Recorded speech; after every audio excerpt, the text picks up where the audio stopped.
Assalamualaikum warahmatullahi wabarakatuh. Perkenalkan, saya Ina Ardita Hartono dengan NIM C1C019017 kelas R13. Baiklah, di sini saya akan mempresentasikan tentang perencanaan dan penganggaran perusahaan serta fungsi dan jenis anggaran dengan mata kuliah penganggaran. Yang pertama yaitu definisi perencanaan dan penganggaran perusahaan. Perencanaan merupakan tindakan yang dibuat berdasarkan fakta dan asumsi mengenai gambaran kegiatan yang dilakukan pada waktu yang akan datang dalam mencapai tujuan yang diinginkan. Tujuan utama perencanaan adalah untuk memberikan proses umpan baju agar dapat memberikan petunjuk kepada setiap manajer dalam mengambil keputusan operasional sehari-hari. Menurut Suyatno, mengemukakan bahwa perencanaan atau planning merupakan salah satu fungsi dari manajemen yang di dalamnya meliputi pengorganisasian, pelaksanaan, dan pengawasan. Dalam pelaksanaan perencanaan ini biasanya ada 4 tahap. Yang pertama itu perumusan strategi, kemudian perencanaan strategi, kemudian penyusunan program, dan yang terakhir penganggaran atau waktu terpendek. Kemudian yaitu definisi penganggaran perusahaan. Menurut Mulyadi, anggaran merupakan suatu rencana kerja yang dinyatakan secara kuantitatif yang diukur dalam suatu moneter standar dan satuan ukuran yang lainnya yang mencakup jangka waktu 1 tahun. Sedangkan menurut Supriyono, penganggaran merupakan perencanaan keuangan perusahaan yang dipakai sebagai dasar pengendalian pengawasan keuangan perusahaan untuk periode yang akan datang. Jadi, anggaran merupakan suatu rencana jangka pendek yang disusun berdasarkan rencana kegiatan jangka panjang yang telah ditetapkan dalam proses penyusunan program, di mana anggaran disusun oleh manajemen untuk jangka waktu 1 tahun, yang nantinya akan membawa perusahaan kepada kondisi tertentu yang diinginkan dengan sumber daya yang ditentukan. Penganggaran merupakan proses menyusun anggaran dan anggaran merupakan hasil penganggaran. Adapun penganggaran perusahaan adalah menjelaskan, menguraikan cara menghitung dan menyusun anggaran perusahaan, sedangkan anggaran perusahaan cukup menampilkan bentuk anggaran perusahaan saja. Selanjutnya yaitu tujuan, manfaat, dan kelemahan anggaran. Tujuan anggaran menurut Hendra Purwanto. Yang pertama, sebagai landasan yuridis formal dalam memilih sumber dan investasi dana, pembatasan jumlah dana yang dicari dan digunakan, merincir jenis sumber dana yang dicari dan jenis investasi sehingga mempermudah pengawasan, merasionalisasikan sumber dana dan investasi dana agar dapat hasil yang maksimal, menyempurnakan rencana yang telah disusun karena lebih jelas dan nyata, menampung, menganalisis, dan memutuskan setiap usulan yang berkaitan dengan keuangan. Kemudian manfaat anggaran.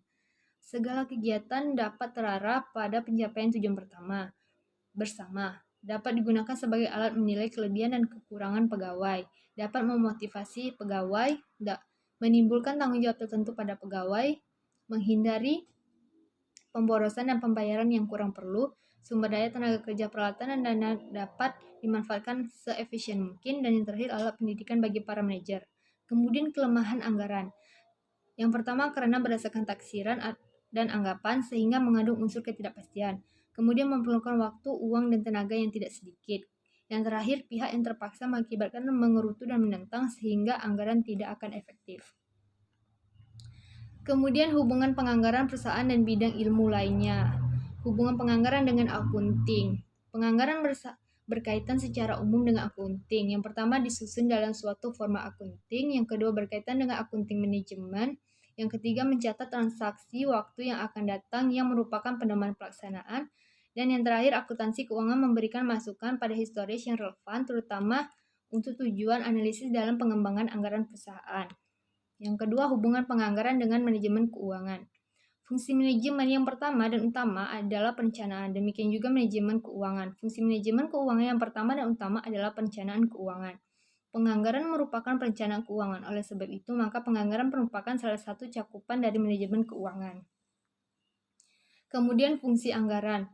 Fungsi anggaran ada 4. Yang pertama fungsi perencanaan, bahwa sebelum perusahaan melakukan operasinya, pimpinan dari perusahaan tersebut harus lebih dahulu memutuskan kegiatan-kegiatan apa yang akan dilaksanakan di masa datang dan hasil yang akan dicapai dari kegiatan-kegiatan tersebut, serta bagaimana melaksanakannya. Kemudian fungsi pengawasan. Anggaran merupakan salah satu cara mengadakan pengawasan dalam perusahaan. Pengawasan itu merupakan usaha-usaha yang ditempuh agar rencana yang telah disusun sebelumnya dapat dicapai. Kemudian fungsi koordinasi. Fungsi koordinasi menuntut adanya keselarasan tindakan bekerja dari setiap individu atau bagian dalam perusahaan untuk mencapai tujuan. Kemudian anggaran sebagai pedoman kerja. Anggaran merupakan suatu rencana kerja yang disusun sistematis dan dinyatakan dalam unit moneter. Lazimnya penyusunan anggaran berdasarkan pengalaman masa lalu dan taksiran-taksiran pada masa yang akan datang. Kemudian selanjutnya yaitu jenis-jenis anggaran. Jenis-jenis anggaran. Menurut dasar penyusunannya, anggaran terdiri dari yang pertama anggaran tetap dan anggaran variabel. Yang kedua, menurut cara penyusunan, anggaran terdiri dari anggaran periodik dan anggaran kontinu. Yang ketiga, menurut jangka waktu, anggaran terdiri dari anggaran jangka pendek dan anggaran jangka panjang. Yang keempat, menurut bidang, anggaran terdiri dari anggaran operasional dan anggaran keuangan. Yang kelima, menurut kemampuan di dalam penyusunan, anggaran terdiri dari anggaran kompresif dan anggaran parsial. Dan yang keenam, menurut fungsinya, anggaran terdiri dari anggaran apropriasi dan anggaran kinerja. Jadi, dapat kita simpulkan bahwasannya perencanaan merupakan tindakan yang dibuat berdasarkan fakta dan asumsi mengenai gambaran kegiatan yang dilakukan pada waktu yang akan datang.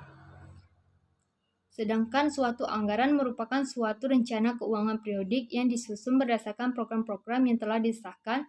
Bisa juga diartikan anggaran adalah rencana tertulis mengenai kegiatan suatu organisasi yang dinyatakan secara kuantitatif dan umumnya dinyatakan dalam satuan uang dalam jangka waktu tertentu. Pada hakikatnya, suatu anggaran itu merupakan bagian yang sangat penting untuk rencana efektif jangka pendek dan kontrol dalam organisasi. Dengan adanya suatu anggaran, maka setiap perusahaan dapat mengestimasikan kinerja yang hendak dicapai selama jangka waktu tertentu. Yang dinyatakan dalam ukuran keuangan, mengidentifikasi sumber daya dan komponen dan penganggaran berperan penting dalam perencanaan, pengendalian, dan untuk pembuatan serta pengambilan keputusan. Sekian dan terima kasih. Apabila ada kesalahan, saya mohon maaf. Saya akhiri. Wassalamualaikum warahmatullahi wabarakatuh.